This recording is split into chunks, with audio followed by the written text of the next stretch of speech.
Sir, Bharat सरकार द्वारा वर्ष 2018 से प्रधानमंत्री किसान कल्याण योजना लागू की गई है।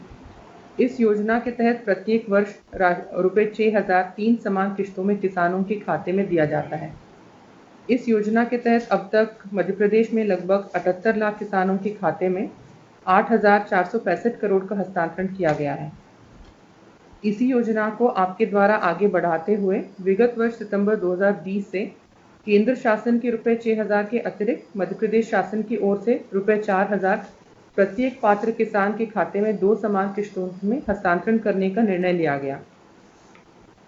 सर, हर्ष की बात है कि इस योजना के तहत अब तक लगभग 75 लाख किसानों के खातों में 1,492 करोड़ का हस्तांतरण किया गया है। ये योजना किसानों को न्यूनतम आय सुनिश्चित करने, कृषि कार्य के लिए किसानों की वित्तीय आवश्यकताओं के लिए पूरक सहायता देने एवं आसानी से खेती की सामान्य गतिविधियों को आगे बढ़ाने में किसानों की मददगार रही है। सर, आज के इस कार्यक्रम में प्रत्येक जिले से सांकेतिक रूप से 3-3 किसान हमारे साथ एनआईसी के वीसी कक्ष से जुड़े हुए हैं। इसके अतिरिक्त 75 लाख मध्य प्रदेश के किसानों को एसएमएस भेजा गया है एवं किसान मोबाइल से वेब टेलीकास्ट के माध्यम से इस कार्यक्रम के सीधे प्रसारण से जुड़े हुए हैं। सर, अब मैं अनुरोध करती हूँ कि सिंगल क्लिक के माध्यम से 75,08,422 किसानों के खातों में रुपये 1,501.68 करोड़ का हस्तांतरण करने का कष्ट करें।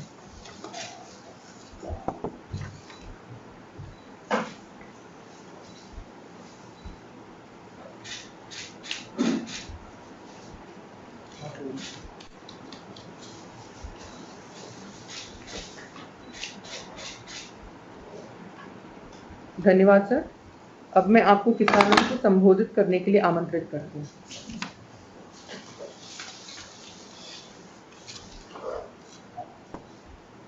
मध्य प्रदेश सरकार के कृषि मंत्री भाई कमल पटेल जी, इस कार्यक्रम से जुड़े हुए अन्य मंत्री साथीगण, मेरे सामने बैठे हुए और अलग अलग माध्यमों से मुझे सुन रहे किसान भाइयों और बहनों, इस समय देश और दुनिया एक अभूतपूर्व संकट के दौर से गुजर रही है। कोरोना से हम युद्ध लड़ रहे हैं। आप सब जानते हैं, लड़ाई बड़ी है, संकट विकट है, लेकिन हमारी लड़ाई भी जारी है। अब कोरोना की उन परिस्थितियों के बीच जब जनता ने स्वयं आगे होकर सरकार के साथ मिलके कोरोना कर्फ्यू लगाया हुआ है, अपने आप को सुरक्षित रखने के लिए कोरोना कर्फ्यू,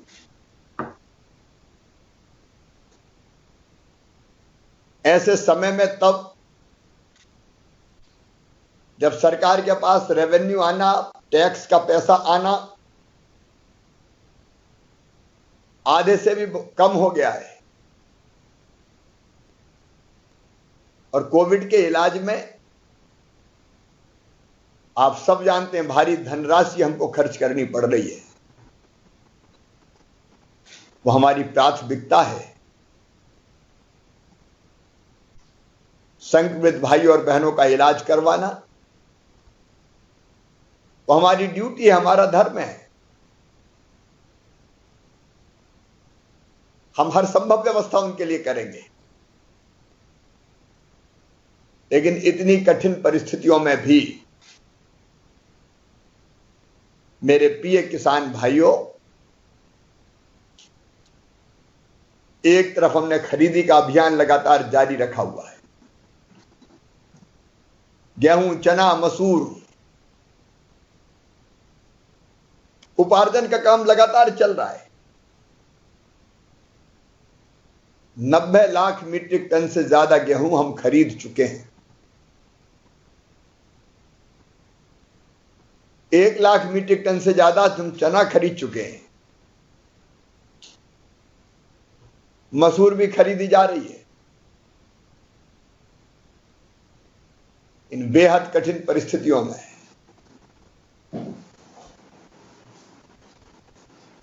हमारे साथी मजदूर, सहकारिता विभाग के हमारे और बाकी विभागों के कर्मचारी, अधिकारी, हम्माल भाई, मैं सबको धन्यवाद देना चाहूंगा। अपने आप को खतरे में डाल के भी खरीदी चल रही है। और आप चिंता मत करना, ये चलेगी। आपकी जानकारी है, इंदौर उज्जैन संभाग में ये 5 मई को बंद होनी थी, लेकिन कई किसानों से गेहूं खरीदा जाना बाकी था, इसलिए तिथि बढ़ा के हमने कर दी थी 15 मई। बाकी संभागों के लिए 25 मई। कठिनाइयां है, परिवहन भी समस्या, ट्रांसपोर्टेशन भी समस्या है, लेकिन मैं आपको आश्वस्त करना चाहता हूं, आपके उपार्जित, आप द्वारा उत्पन्न की गई उपज का एक एक दाना सरकार खरीदेगी।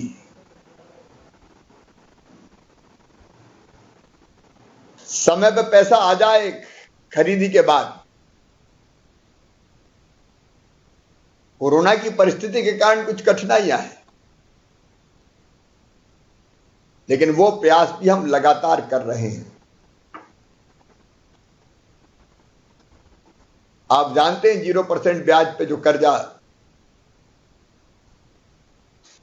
कांग्रेस की सरकार ने बंद कर दिया था, हमने फिर से चालू किया है। अब उसको चुकाने की भी तिथि 31 मार्च थी, पहले 30 अप्रैल किया गया, लेकिन अभी उसको बढ़ा के भी 31 मई कर दिया गया है। और इस तिथि बढ़ाने के कारण जो ब्याज देना पड़ेगा, वो ब्याज 31 करोड़ रुपया लगभग किसानों की तरफ से हम बैंकों के खाते में जमा करेंगे। किसान कल्याण के अनेकों काम लगातार जारी रहेंगे। सरकार किसान हितैषी सरकार है, किसान मित्र सरकार है। आपकी फसलों का जो नुकसान हुआ है, खरीफ की फसलों का, रबी में भगवान की कृपा रही, ज्यादा नुकसान नहीं हुआ, लेकिन उस नुकसान के राहत की राशि भी और फसल बीमा योजना का पैसा भी, राहत की राशि की किस्तों का भुगतान किया गया, फसल बीमा योजना का पैसा भी आएगा। किसान को परेशान नहीं होने दिया जाएगा।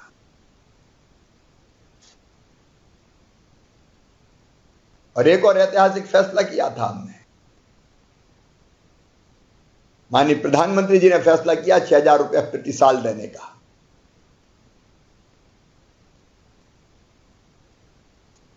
हर छोटे से छोटे किसान, प्रधानमंत्री किसान सम्मान निधि के रूप में हमने तय किया कि किसान सम्मान निधि के साथ साथ मुख्यमंत्री किसान कल्याण योजना जोड़ो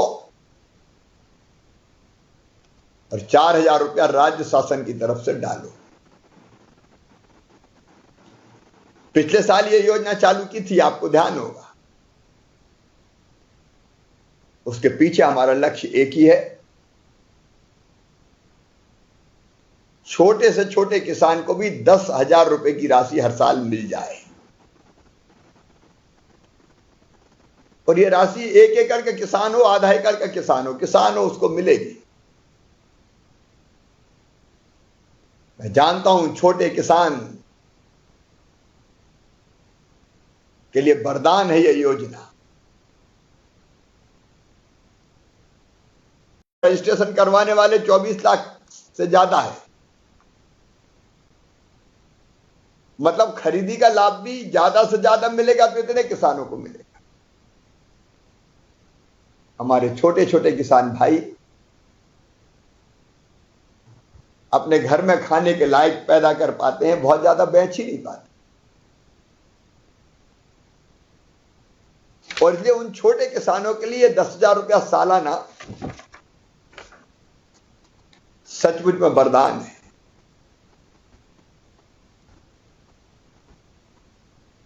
और इसलिए आज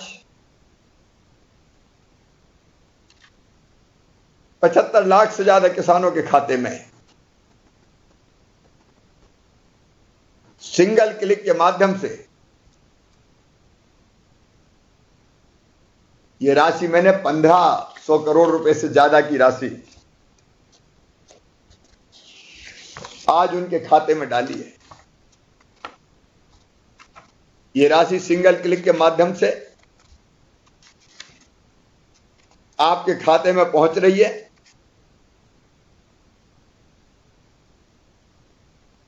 और इसमें फायदा यह है कि बीच में और कोई नहीं होता। 75,08,422 किसानों को 1501 करोड़ 31 लाख रुपए की राशि। योजना की राशि सही हाथों में पहुंचे, इसलिए हमने 60 लाख किसानों के खातों में आधार नंबर लिंक करा दिया है। 60 लाख किसानों को सीधे उनके आधार से लिंक खातों में राशि अंतरित की जा रही है।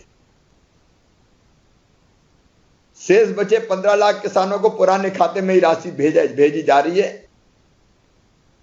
इनके बैंक खातों को भी आधार से लिंक करने का काम हम जल्दी पूरा कर लेंगे। मैं स्वयं किसान हूं, किसानों की तकलीफ और दर्द जानता हूं। और आपको विश्वास दिलाता हूं मेरे किसान भाइयों, लगातार आपके साथ खड़ा रहूंगा। ये सरकार किसानों के कल्याण के काम निरंतर करती रहेगी। आगे और करना बाकी है,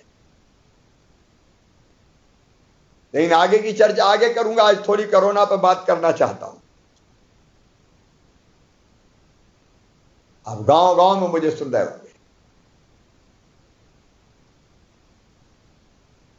ये कोरोना ऐसी बीमारी नहीं है कि इससे अकेली सरकार लड़ ले।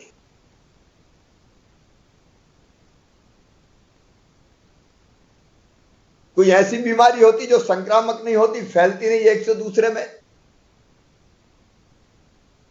तो जिनको होती उनको लाके इलाज करवा लेते, उनके साथ लोग रहते, किसी को कोई फर्क ही नहीं पड़ता। लेकिन ये बीमारी तो ऐसी है कि एक से दूसरे में फैलती है। संक्रामक बीमारी, ये बीमारी फैलती चली जाती है। उसे बिना समाज के सहयोग के इस बीमारी से बचा नहीं जा सकता। इसलिए मैं आपसे अपील कर रहा हूं मेरे किसान भाइयों, भारतीय किसान संघ सहित सभी किसान संगठनों से अपील कर रहा हूं कि इस लड़ाई से लड़ने में मुझे आपका सहयोग चाहिए। इस लड़ाई को लड़ने के लिए, इस युद्ध को जीतने के लिए हमारी 4 सूत्रीय रणनीति है। मैं उसमें आपका सहयोग मांग रहा हूं।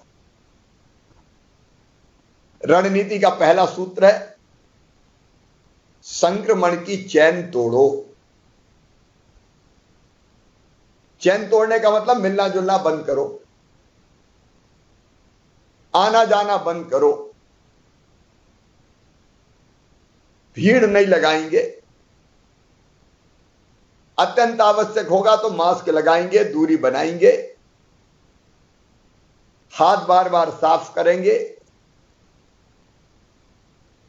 लेकिन अभी मेरी अपील है, कृपया करके 15 मई तक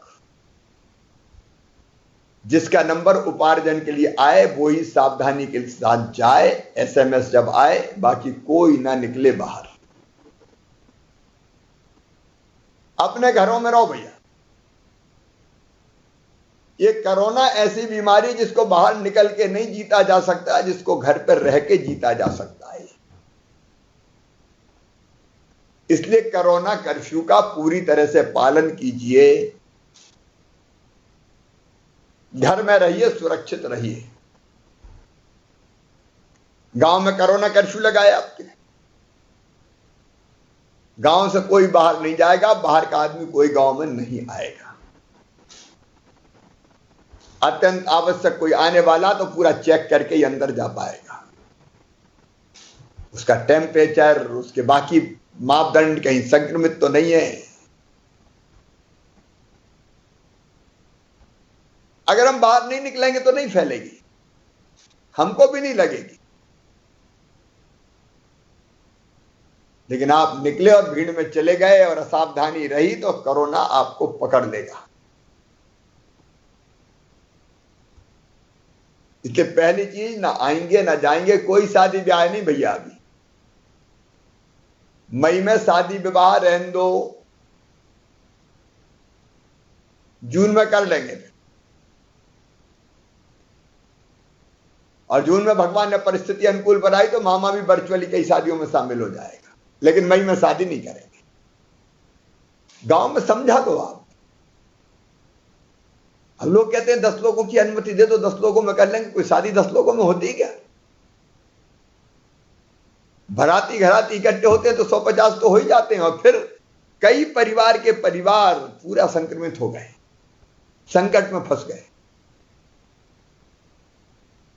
जीवन साथी के लिए विवाह होता है, जीवन ही नहीं बचेगा तो फिर किसका साथ मिलेगा? कोई उठावना नहीं,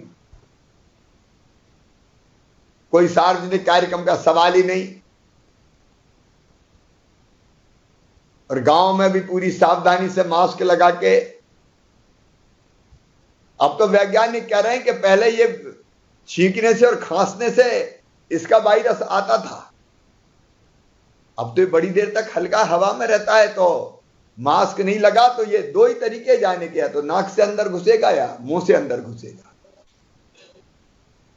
अंदर घुसने का रोकने का ही तरीका है मास्क लगाए रखो। आदत नहीं है, कई को आना निजी लगता है, लेकिन भैया मास्क के साथ जीना पड़ेगा। और एक बात और, अगर हमारे गांव में किसी घर में कोरोना संक्रमित हैं तो वो होम आइसोलेशन, मतलब घर से में अकेले कमरे में होंगे।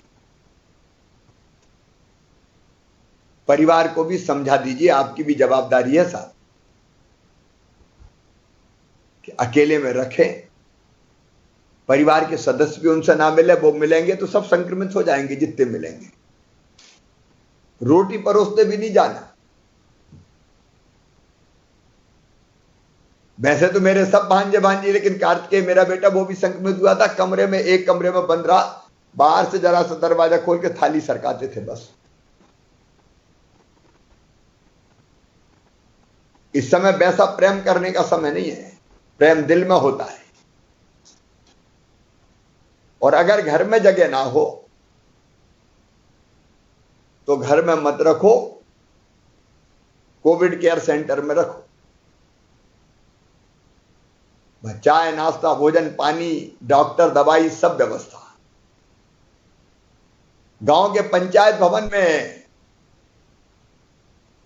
या पंचायत भवन के साथ स्कूल भी खाली है, उनमें भी क्वारंटाइन सेंटर बना के वहां रख सकते हैं, वहां भोजन इत्यादि की व्यवस्था करेंगे। संक्रमण की जड़ों पर प्रहार करना है तो अलग कर दो ऐसे पेशेंट को। और जरा भी लगता है कि 3 दिन से बुखार है, खांसी लगातार आ रही है, तो फिर देर मत करना, तुरंत अस्पताल भेजना। अब COVID center, COVID care center हर ब्लॉक में लगभग खुल गए। ऑक्सीजन बेड की व्यवस्था भी धीरे धीरे बढ़ाते चले जा रहे हैं। ध्यान रखना। होम आइसोलेशन में जो भाई बहन, उनको किट दिए जा रहे हैं दवाई के, निःशुल्क दे रहे हैं ताकि वो दवाई खाएं और संक्रमण ठीक करें। उनसे फोन से भी बात की जा रही है लगातार कि आप दवाई खा रहे हो कि नहीं खा रहे हो, तबीयत आपकी कैसी है और क्या करना चाहिए। योग से निरोग अभियान के अंतर्गत उनको प्राणायाम और योग की भी ऑनलाइन जानकारी देने की हम कोशिश कर रहे हैं। आयुर्वेदिक काढ़ा बंटवाने का काम भी शुरू किया जाएगा और एक और अभियान शुरू कर रहा है अभी, किल कोरोना अभियान, कोरोना मारने का अभियान। मेरी आपसे प्रार्थना, गांव में एक समिति बना लो आप, कोरोना वायलेंटर्स की स्वास्थ्य समिति। इस समिति में एक तरफ गांव के हमारे पंचायत सचिव, रोजगार सहायक, आंगनवाड़ी कार्यकर्ता, स्वास्थ्य विभाग का कार्यकर्ता, चौकीदार, आशा उषा कार्यकर्ता ये रहेंगे और दूसरी तरफ गांव के गणमान्य नागरिक रहे। आप तय कर लें 5, 7, 8, 10 ये रहेंगे। समाज से भी हो, राजनीतिक दल के कार्यकर्ता हो, इस समय सब पार्टी वार्टी भूल जाओ भैया। जो सेवा के भाव से काम करे उनकी एक समिति बन जाए। और जो सरकारी टीम मैंने बताई वो 2 तरह की होगी। एक घर घर सर्वे करने जाएगी, जा भी रही है कई जगह, लेकिन वो अकेली ना जाए, आप साथ जाओ ना टीम के, क्योंकि कई जगह अकेले जाते हैं तो कोई दरवाजे नहीं खोलता, कोई कहता नहीं ठीक है। ये सर्दी जुकाम बुखार के जितने पैसे, जितने भी रोगी मिल रहे हैं उनको ढूंढ के निकालना है। अभी कहीं बताते ही नहीं, कई दिनों तक डरते रहते हैं, या फिर वो ये सोचते हैं कि चलो हल्का फुल्का बुखार है, ठीक हो जाएंगे। मेरी तरफ से आप कह देना, या सब सुन रहे हो सुन लेना, ये पहले हल्का बुखार लगता है, हम आसानी से ले लेते हैं, हल्के में लेते हैं, बाद में ये फेफड़ों में घुस जाता है तो पूरे फेफड़े खोखले कर देता है। हमें पता ही नहीं चलता, फेफड़े हमारे खराब होने लगते हैं। और जब सांस लेने में घबराहट होती तब फिर हम भगते हैं कि अब चलो, तब करने को कुछ बचता ही नहीं, जानलेवा हो जाती है बीमारी। और इसलिए हमने तय किया है 7 से 15 मई तक एक घर नहीं छोड़ेंगे। सर्दी जुकाम बुखार के सारे कोई भी पीड़ित तो बाहर निकालेंगे, उनको दवाई का किट देंगे तत्काल। एक गांव में 25 निकले, 50 निकले, 10 निकले, उनको सबको दवाई का किट दे देंगे, तुरंत दवाई खाना शुरू करो। और फिर दूसरी टीम जांच करेगी जो इसके ऊपर होगी, ऐसे लोग जितने निकलेंगे। ये टीम तो घर घर जाएगी, सबके पास जाएगी, आपके साथ जाएगी। और दूसरी टीम फिर इनके उपचार की व्यवस्था करेगी। अगर तेज बुखार बाकी चीजें हैं, टेस्ट की व्यवस्था करवाएगी और दवाई देगी। और अगर कोविड केयर सेंटर ले जाना है, होम आइसोलेशन में रखना है, तो दवाई का पर्चा, दवाई कैसे खाना, अब उसको समझाएगी। और अगर अस्पताल में भर्ती करने की सलाह देना तो अस्पताल में भर्ती करवाएगी। ये हम इसलिए कर रहे हैं कि कई जिलों में ये बात आई है कि छुपाया, बताया ही नहीं, कुछ नहीं है, घर ही ठीक हो जाएंगे, बाद में फेफड़े खराब हो गए। हम अपनों को मरते हुए नहीं देख सकते मेरे भाइयों बहनों। हम ऐसी स्थिति क्यों करते हैं कि रोग लाइलाज हो जाए। समय पे बीमारी का इलाज, आप बुखार का और जुकाम का इलाज मान लेना। मुझे तो हुआ है ना कोरोना, दिन में मेरे शाम के समय हाथ पांव में दर्द हुआ, रात में बुखार आया, रात में मैंने टेस्ट करवाया, पॉजिटिव आया, सवेरे दूसरे दिन इलाज शुरू कर दिया, मैं ठीक होके आ गया। और अगर 4 दिन, 3 दिन, 5 दिन, 6 दिन छुपा लिया और बाद में फिर सांस फूली, फिर भगे, तो फिर करने को ज्यादा कुछ रहते ही नहीं है। इसलिए हाथ जोड़ के मैं कह रहा हूं आपके माध्यम से कि ऐसे जितने भी हो सर्दी जुकाम वाले भैया, सबको ढूंढ ढूंढ के निकाल ले रहा। अकेले शिवराज के बस का नहीं है, आप सबका काम है ये, सबका। अपने गांव को आगे सुरक्षित रखना है। तुरंत इलाज करेंगे, अपन ठीक कर लेंगे, चिंता काहे को करते हो, पूरी तरह ठीक कर लेंगे अपन। देर हो गई तो हमारे हाथ में कुछ बचता नहीं है। इसलिए गांव की समिति इसकी व्यवस्था करे और आप उस समिति को बनाओ, पहल करो। यह बीमारी से भोपाल बैठ के नहीं लड़ा जा सकता, इस बीमारी से गांव गांव में लड़ना पड़ेगा, आपको लड़ना पड़ेगा। मैं साथ हूं, आप सरकार साथ है आपके। तो हर गांव में यह समिति बन जाए, घर घर का सर्वे करवा डालें अपन, और व्यवस्थाएं भी आप करवाओ। अगर सामान की जरूरत है 3 लोग जाएंगे लेके सबको बांट देंगे, सबको जाने की जरूरत क्या है साहब गांव में। अभी राशन देना है हमको, 3 महीने का हमने निःशुल्क तय किया है, 2 महीने का माननीय प्रधानमंत्री जी ने तय किया है। 5 महीने का निःशुल्क राशन मिले, मतलब 1 महीने का 5 किलो 10 किलो एक व्यक्ति को मिलेगा। परिवार में 5 सदस्य तो 50 किलो मिलेगा। उस राशन को ढंग से बंटवाना है, दिखवाना है, उसकी व्यवस्था भी करना है। इतनी भीड़ न लग जाए कि उसी में बीमार हो जाए लोग। गांव को तय करो, मेरा गांव कोरोना मुक्त गांव। जिन गांव में नहीं है घुसने नहीं देंगे कोरोना को, बिल्कुल आने ही नहीं देंगे। और जिन गांव में इक्का दुक्का घरों में, उनको वहीं रोक देंगे। उनकी व्यवस्था गांव वाले मिलकर करेंगे, लेकिन वो घर के बाहर नहीं आएंगे। और घर के सदस्यों को सुरक्षित रख के, इनको अगर जरूरत है 1 2 3 अगर कोई है तो उनको कोविड केयर सेंटर में, क्वारंटाइन सेंटर में भर्ती करा देंगे। तो एक संक्रमण की चेन तोड़ना, जाना नहीं, कोरोना कर्फ्यू सफल बनाना। दूसरे, सर्दी जुकाम बुखार खांसी दस्त वालों को ढूंढ निकालना, तत्काल इलाज कर देना, उसमें आपका सहयोग चाहिए। तीसरे, इलाज की व्यवस्थाओं को बनाने में हम निरंतर लगे हुए हैं। अस्पतालों में बिस्तर बढ़ के 67,000 से ज्यादा हो गए। रोज कुछ ना कुछ बिस्तर 1-आध हजार बढ़ा रहे हैं। जिले के अलावा ब्लॉक मुख्यालय पे भी बढ़ रहे हैं, बड़े शहरों में भी बिस्तर बढ़ रहे हैं। बीच में ऑक्सीजन की कमी थी, काफी हद तक हमने पूरी कर ली, अब कोई कमी नहीं ऑक्सीजन की। अरे हवाई जहाज से भेज रहे हैं, एयरफोर्स के विमानों से खाली टैंकर, और रेलगाड़ियों में भी टैंकर लाद लाद के ला रहे हैं। अपने यहां नहीं होता, बाहर से ला रहे हैं। रेमडेसिविर इंजेक्शन का इंतजाम भी किया जा रहा है। दवाई की कोई कमी नहीं होने देंगे। और एक फैसला और कल किया, मेरा मन बहुत दुखी था। सरकारी अस्पतालों में निःशुल्क इलाज हो रहा है। कुछ अस्पताल हमने ले रखे थे जो गैर सरकारी थे, प्राइवेट, उनको अनुबंधित किया था कि तुम तो मरीजों का इलाज करो, पैसा सरकार देगी। लेकिन कुछ प्राइवेट अस्पताल अलग है जहां पैसा लेके इलाज हो रहा था। वो भी काम कर रहे हैं, मैं उनको धन्यवाद देता हूं, लेकिन कई ज्यादा पैसा वसूल रहे थे। जो अच्छा कर रहे हैं उनको बधाई है, लेकिन जो गड़बड़ कर रहे थे, एक तो कार्रवाई के निर्देश दिए, ज्यादा पैसा वसूल करने वालों पर कार्रवाई होगी, सब पे लगवा दिया है बोर्ड के इस इलाज के इतने पैसे। कई लोगों ने ज्यादा पैसे लिए, पैसे वापस भी दिलवाए, खिलाफ कार्रवाई भी करेंगे। लूटने वाले को नहीं छोड़ेंगे भाई। अरे बताओ, ऐसे टाइम कुछ ऐसे गिद्ध पैदा हो गए,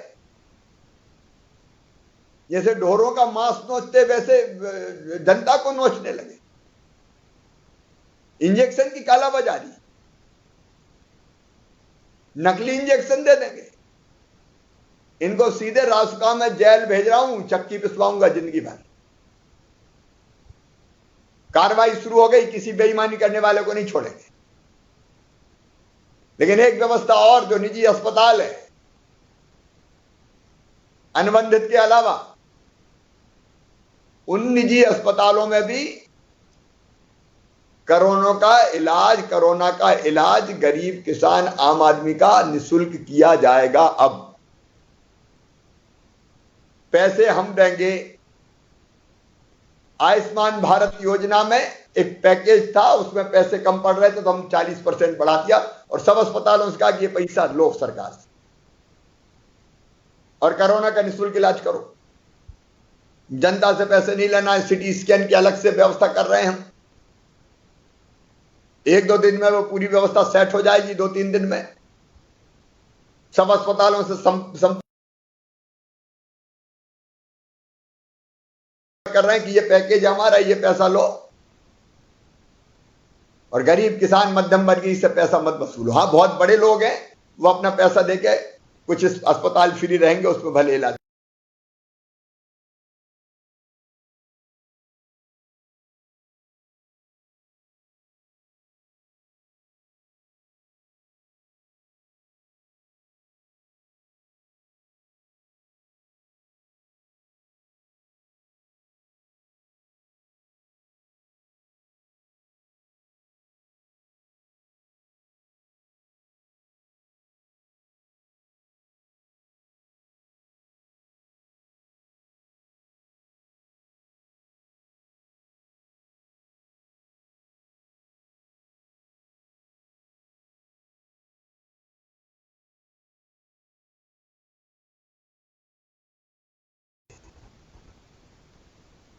लेकिन आपका सहयोग चाहिए, आपका सहयोग। ये टीका लग रहा है, वैक्सीनेशन हो रहा है, उसमें भी आपका सहयोग चाहिए। 45 साल से ज्यादा उम्र वाले भाई बहनों को लग रहे हैं उसमें। अब अस्पताल में टीके के केंद्र नहीं होंगे, अस्पताल के बाहर स्कूल में और बाकी जगह होंगे। कुछ लोग वैक्सीन के बारे में भ्रम फैला रहे कि मत लगवाओ वैक्सीन, उससे नुकसान हो जाएगा। ये वैक्सीन वैज्ञानिकों ने हर कसौटी पर कसी है, इसके बाद कहा कि ये खरी है, इसलिए लगवाना है। अपना नंबर आए तब लगवाना है। उसके लिए रजिस्ट्रेशन होता है, प्रक्रिया आपको पता है। 18 साल से ऊपर के बच्चों को भी वैक्सीनेशन हमने शुरू किया है। 10 लाख से ज्यादा वैक्सीन इसी महीने 10 लाख से ज्यादा बच्चों को हम लगा देंगे, और इसके बाद हमने 5 करोड़ से ज्यादा डोज के ऑर्डर दिए हैं, जिसका पैसा भी हम देंगे, राज्य सरकार देगी। तो वैक्सीनेशन के काम में भी ये गांव की जो समिति है हमारी, ये मदद करे। मेरे प्रिय बहनों और भाइयों,